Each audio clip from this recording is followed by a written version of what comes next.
Good morning! Beautiful day with me, Bilyonaryo, Feng Shui Master Hans Kua. Ito po ang horoscope ng Friday, July 18.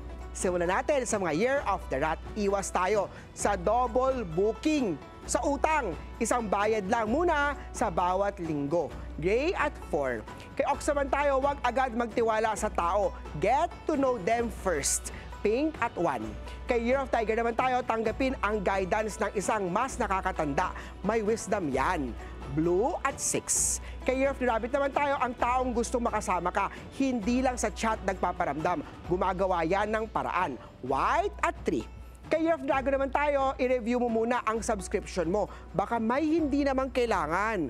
Yellow at 7. Kay Year of the Snake naman tayo, ikaw ang aasahan sa biglaang trabaho.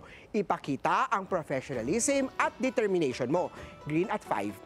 Ito naman, Year of the Horsey, kung hindi consistent ang action niya, huwag mo nang ipaglaban ang fantasy. Wake up! Gising-gising! Gold at 2. Ay Year of the Ship naman tayo, ang biglang bumalik para manghiram lang ay hindi lang sincere. Be smart. Purple at 8. Kay Year of the Monkey naman tayo, mag-ingat sa taong biglang sweet tapos may biglang emergency naman kinabukasan. Silver at 9. Kay Year of the Rooster naman tayo, may posibilidad na may bagong kakilala. Maging maingat sa kanyang agenda.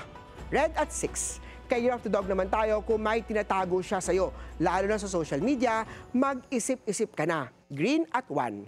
Kay Year of the Pig naman tayo, kung laging may dahilan para hindi makipagkita at makapagkwentuhan, baka hindi ikaw ang main sa buhay niya. White at 7. Paalala lang, ito po'y patnubay lamang. Ang tunay na swerte ay nagsisimula sa pagiging totoo. Abangan ang horoscope of the day dito lang po sa Beautiful Day with me, Master Hans Kua, Bilyonaryo, Feng Shui Expert.